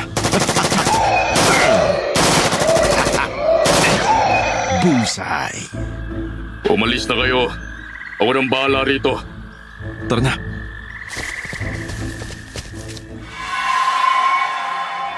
Kinabukasan, bandang 3:00 ng hapon, matapos namin magbihis, all-black outfit with full battle gear, nag-inspeksyon kami ng binigay na M16 rifle ni Noel, pati ang 245 caliber namin, kasama ang mga extra magazine na puno ng bala. Daig pa namin ang sasabak sa gera kasama ang iba pang pulis. Dahil yun na ang gabing susugod kami sa pugad ng mga aswang. Nang masiguro na nakahanda na ang lahat, ay hinarap ako ni Gabriel. Love, makakalabas tayo ng boys sa gubat, okay? Mag-iingat ka. Love, mag-iingat ka rin. Ito na yung hinihintay mo. Ang mabigyan ng katarungan ng pagkamatay ni Joseph. Sana mahanap ko dito ang katawan niya. Lord, ikaw na po yung bahala sa amin. Protektahan at gabayan niyo kami sa laban na to. Halika na.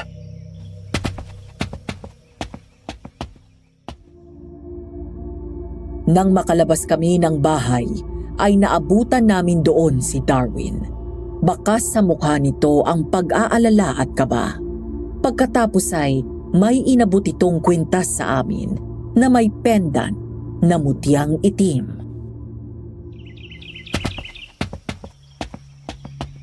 Para sa inyo ni Kuya Gabate. Isuot niyo yan. Sabi ni nanay, bukod sa anting-anting din ito, matalas kasi ang pangamoy ng mga aswang. Pero kapag sinuot niyo yan, hindi nila kayo maamoy. Binigyan ko na rin po pati ang mga kasama niyong pulis.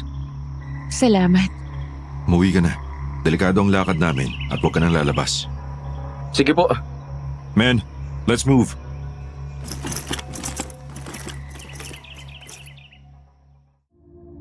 Mula doon ay naglakad kami papasok ng gubat, kung saan kami sinalubong ni Noel. Sa pangunguna niya ay naglakad kami hanggang sa hindi nagtagal ay nakarating kami sa pusod ng gubat. Doon kami huminto at nagdahan-dahan ng lakad hanggang sa sumenya si Noel na huminto.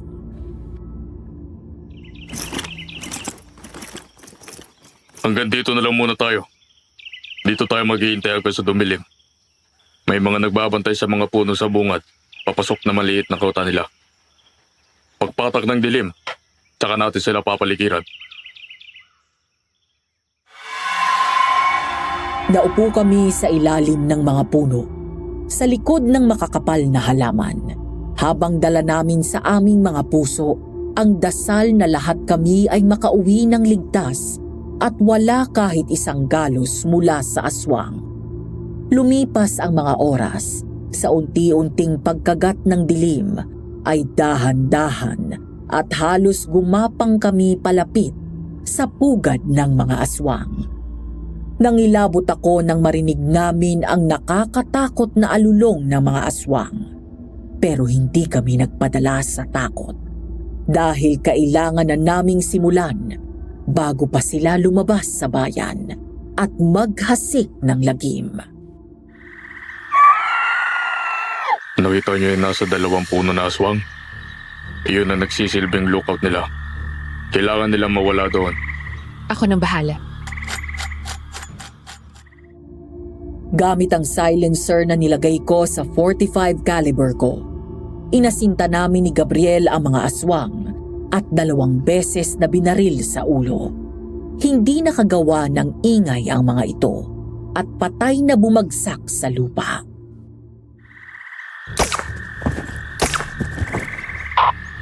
Okay, men. Proceed to phase 2. Mula sa likod ng mga kabahayan, ay sinilaban ng mga kasama namin ang mga kubo na naroon. Humiwalay si Gabriel sa akin, kasama ang iba pang pulis, para pumuesto sa kabilang entry point. Doon na nagkagulo ang mga aswang. Magkahalong boses ng tao at aswang ang narinig naming sumigaw at umangil, hanggang sa may isang aswang na umangil ng malakas. Anong nangyayari? Sinong gumawa nito? Okay, men. Fire! Mabilis na umalingaw-ngaw ang maraming tunog ng baril sa paligid. Umulan ng mga bala. Ang mga aswang ay nataranta at hindi alam ang pupuntahan o kung sino ang kalaban. Salamat sa itim na mutyang bigay ng nanay ni Darwin. Mukhang umepekto ito at hindi kami naamoy ng mga aswang. Habang pinapaulanan namin sila ng bala at nakacamouflage kami sa dilim.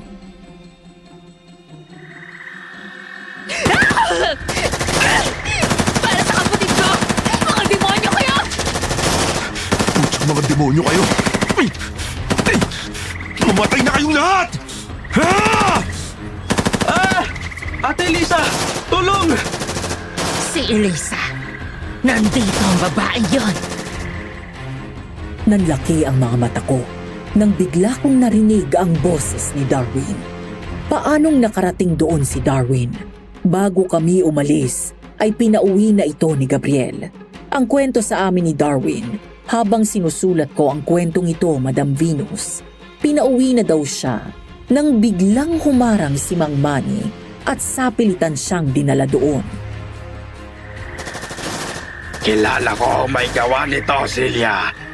Si Elisa at ang mga pulis. Narito lang sila sa paligid. Nakita ko sila sa bayan kanina papunta dito kasama ang Tredol na Noel na yan. Alam mo naman pala. Bakit hindi ka pa nagmadali sa pagbalik dito? Bobo ka talaga. Pero may bit-bit naman ako. Itong batang to. Mula sa pinagtataguan namin, ay nakita kong unti-unting nagbago ng anyo si Manang Celia at Mang Manny at naging mabangis na aswang. Nagwala at sumigaw sa takot si Darwin dahil sa nakita at nagpupumilit pumiglas mula sa pagkakahawak sa kanya ni Mang Manny. Huwag niyo ako sasaktan. Parang awa niyo na. Manang Celia, magkaibigan kami ni Joseph. Sa tingin mo may pakialam ako kung magkaibigan kayo? Kinain nga namin ang batang yon ng buhay ng walang awa. Mga hayop talaga kayo! Ate Elisa! Elisa, lumabas ka dyan. Kung ayaw mong sumunod ang batang to sa kapatid mo. Wag! Apo silang! Huwag mong sasaktan ang anak ko! Ha? Anak? Aba, pati ang traidor ng lahi ay narito. Totoo nga, ikaw ang pasimuno nito. Ako nga, kaya tigilan mo na to. Bitiwan mo ang anak ko. Tay? Tatay Noel? Buhay ka? Tay! Patawarin mo ako kung nagpanggap akong patay, anak. Ginawa ko yun para sa kaligtasan mo dahil hindi na ako tao. Kinagat ako ni Apo Silang, kaya naging aswang din ako. Sila rin ang pumatay sa asawa ko at sa mga kapatid mo. Mga demonyo kayo! Mabuti kung gano'n at nagkita kayong magama. Para sabay na rin kayong mamamatay. Manny, patayin mo na yan. Wag! Sa harapan ni Darwin ay nagpalit ng anyo si Noel at naging aswang. Sumugod ito kay Manang Celia pero hinagis ni Mang Manny si Darwin at ito ang sumalubong kay Noel. Naglaban ang dalawang aswang habang si Manang Celia ang dumampot kay Darwin. Bitawan mo ako! Nakaligtas ka nung una. Pero sisiguraduhin kong hindi na ngayon. Subukan mo galawin si Darwin! Sa wakas, dumating ka na rin. Nasaan si Joseph? Saan yung tinalang bangkay ng kapatid ko? Wala na. Wala nang natira sa katawan ng kapatid mo. Maliban na lang sa buto. Hayop ka talaga! Wala kang awa, demonyo ka! Ituro mo sa akin kahit yung buto niya! Nasaan? Natigilan ako nang biglang may kuminang na kung ano sa ilalim ng isang kubo na hindi pa natutupok ng apoy. Mula doon sa kinatatayuan ko ay naaaninag ko ang isang pamilyar na wristwatch. Nagmadali akong tumakbo nang makilala ko yon. Nang may sumugod sa aking aswang, ay harap-harapang kong binaril sa ulo. Elisa! Bigla akong napatungo nang may sumugod na aswang sa akin at agad yung bumagsak. Lumingon ako at nakita ko si Gabriel na siyang bumaril sa aswang. Nawala sa akin ang atensyon nito nang may isang aswang na sumugod at binaril yun. Habang ako ay tuluyang nakalapit sa nakita kong wristwatch. Kinuha ko agad yun at doon na ako napasigaw at humagulgol ng iyak nang makumpirma na kay Joseph nga ang relo na yun. Hindi ako maaaring magkamali dahil ako mismo ang bumili nito bilang birthday gift ko sa kanya.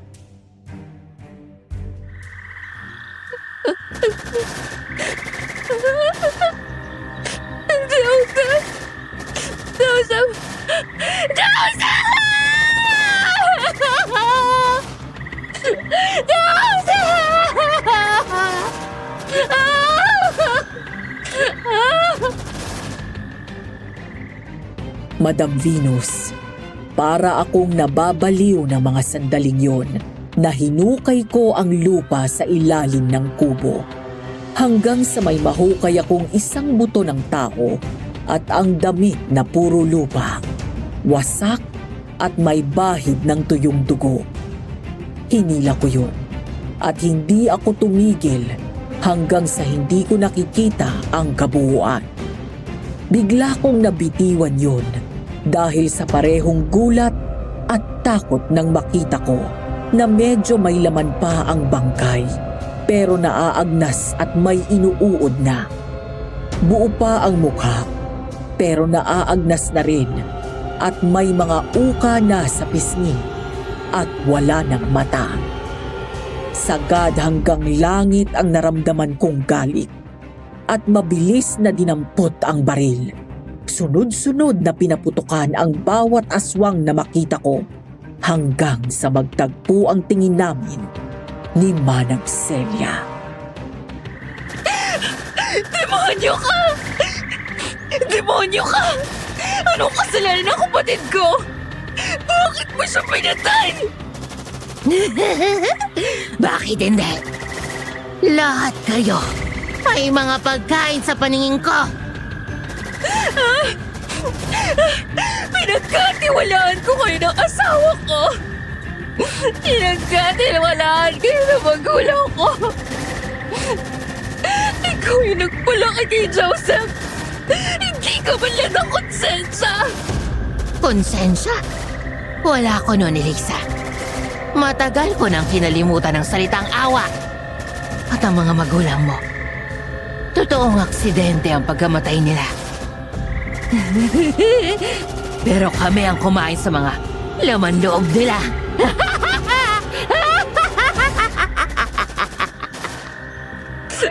Hayop ka!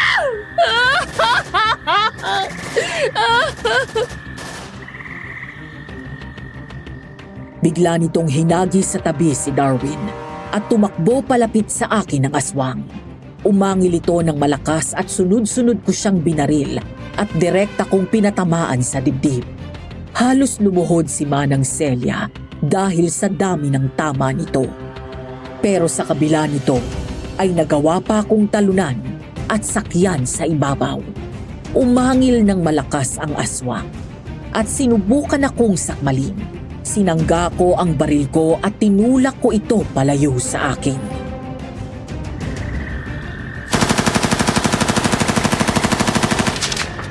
Pinatay mo ang kapatid ko. Kaya ako mismo ang papatay sa'yo.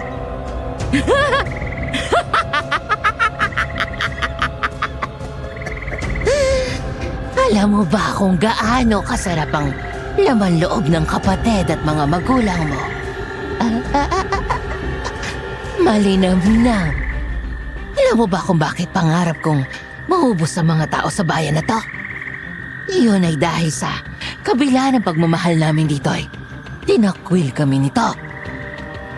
Dati kaming mga tao na inalikuran ng lipunan. Dahil mahirap lang kami at nakatira sa lansangan. Para kaming mga basurang tinapon sa bundok ng mga dating namumuno sa bayan na to. Walang makain. Sa sobrang gutom ay kinain namin ang mga kasama namin. Dahil sa galit sa lipunan, ay sumamba kami sa demonyo at patuloy na kumain ng kapwa-tao. Mula noon ay naging aswang na kami. Ang mga kabataang lalaki. Sila ang mga paborito kong kainin. Ang laman loob ng mga binata na siyang nagbibigay sa akin ng lakas.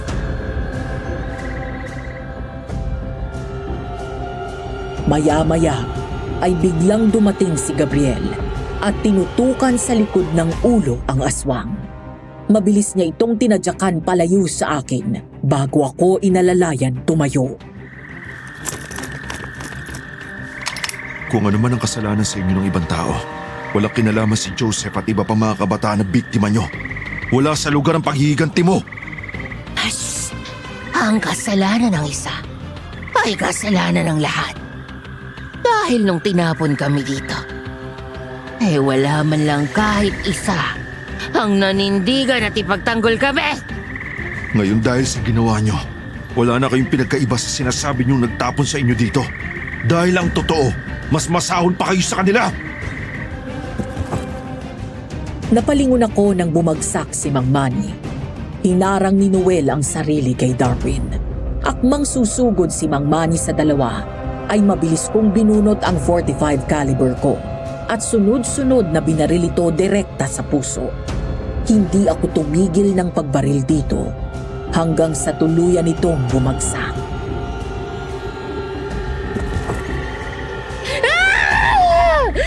Manny! Humanda ka, Elisa! Papatayin na kita! Buhay ng kapatid kong kinuha mo at binaboy mo ang katawan ng mga magulang ko. Kaya buhay din ang asawa mo ang kabayaran sa mga ginawa mo. Gaya ng kung paano mo walang awang pinatay ang kapatid ko.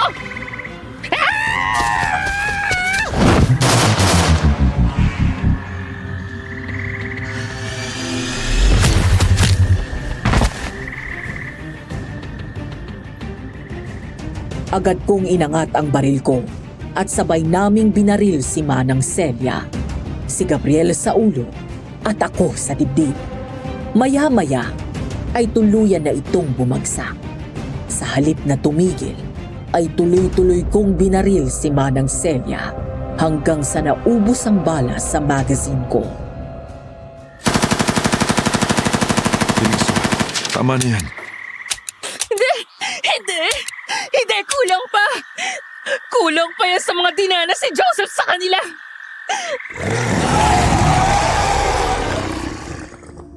Bigla kaming napalingon nang marinig namin ang malakas na angil ng iba pang aswang na pasugod sa amin.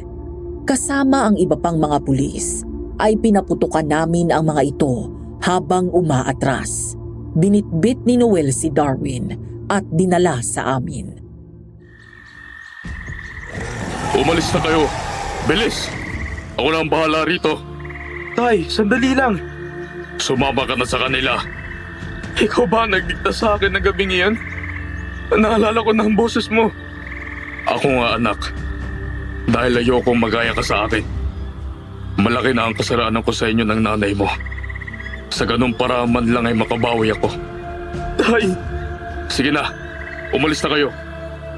Elisa, iliyo mo na dito si Darwin. Darwin, halika na. itay! Elisa, maraming salamat sa tulong niyo. Sa wakas wala namang gugulo sa bahay na to. Darwin, tapusin mo ang pag-aaral mo. Sa kubo ko, alam niyo ni Elisa kung saan. May iniwan ako sa isang kahon na kahoy na maliit. Nasa ilalim ng papag. Kunin mo yon. Inipon ko yon para sa'yo. Mahal na mahal kita, anak. At pakisabi sa nanay mo, humihingi ulit ako ng tawad. Kuya Noel! Anong gagawin mo? Kuya!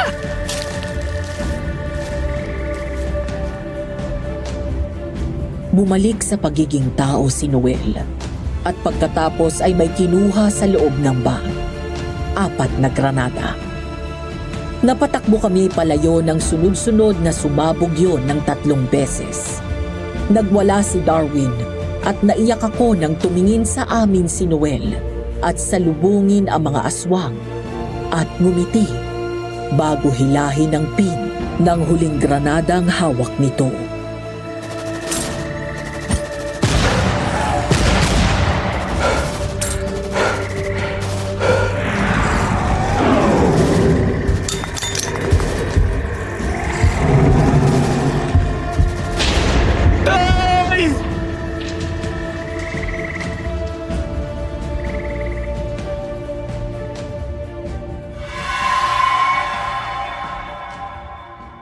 Matapos ang gabing yon, ay tuluyan kong nabawi sa wakas ang bangkay ng kapatid ko. Maraming namatay na aswang, kasama na si Noel. Matapos matupok ang mga bahay ng mga aswang, ang mga bangkay nila ay sinunog palalo hanggang sa madurog at maging abo. Sa mga sumunod na araw, kasama ang ilang militar at sangay ng kapulisan, naghukay sila sa buong lugar at mga kalapit na mga kubo. Doon ay marami pa silang natagpuan na mga bangkay. Ang iba ay naaagnas na rin.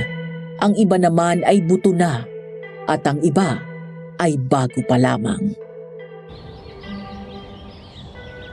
Hindi ko akalain na tatay mo si Kuya Noel. 10 taong gulang pa lang daw ako noon nung iwan ni tatay si nanay para sa ibang babae. Mula noon, hindi na kami nakita ni tatay. Sabi naman ni nanay sa akin palagi niyang sinusubukan na pumunta sa bahay para makita ko. Ayaw lang ni nanay. Hindi ko akalain na sa kabila ng matagal na panahon nang lumipas, nakasubaybay pa rin siya sa akin. Sa kabila ng mga pagkukulang niya sa'yo, binuwis ni Kuya Noel ang buhay niya para masigurong kaligtasan mo. Ate Elisa, Kuya Gab, maraming salamat po ha. Malungkot pero masaya ako na sa wakas na bigyan na ng decenteng living si Joseph. Maraming salamat din sa tulong mo. Sa kasal namin next year, pumunta ka ha? Oo, te. Ikaw pa ba? Sige, una na ako. Naghihintay na po si nanay eh. Bye. Ingat. Ano, love? Halika na. Oo, halika na. Baka mali tayo ng flight natin pabalik ng Maynila. Ngayon, mapapanatag na rin sa wakas ang kalooban mo. Ayan, nagkatabi na sila ng puntod ng parents mo. Okay na ako, love. Gaya ng sabi ko sa'yo, matagal ko nang tanggap na wala na si Joseph. Ang habol ko lang talaga, mahanap yung bangkay niya. Proud of you, love. Napakatapang mo. Sobra mo akong pinapahanga sa katapangan ng loob mo. Alam mo kung sa iba yan, hindi na siguro nila kinaya. Kinaya ko kasi nandyan ka. Thank you, hindi mo ko iniwan. Kaya bago pa tayo maiwan ng eroplano, halika na, umuwi na tayo.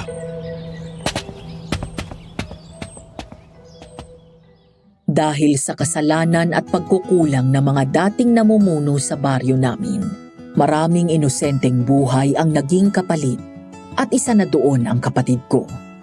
Hindi ka panipaniwala kung iisipin natin dahil sa modernong panahon ngayon, pero nangyari na ang mga nangyari. Sana nga ay isang masamang panaginip lang lahat yon. Para sa pagdilat ko ay narito pa rin si Joseph. Samantala kami naman ni Gabriel ay nagkaroon ng 4 na anak matapos ang kasal namin. Pareho pa rin kaming nagtatrabaho bilang mga pulis.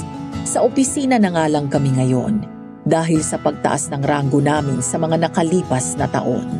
Sana ay nagustuhan ninyo ang aking kwento tungkol sa aswang at ang mga pinagdaanan ko mahanap lang ang kapatid ko. Hanggang dito na lamang at maraming salamat sa inyong pagsubaybay. Huwag po nating kakalimutang i-like at share ang kwentong ito at mag-subscribe naman po tayo sa channel na ito. Maraming salamat at more power sa Aswang Diaries. Nagmamahal, Elisa.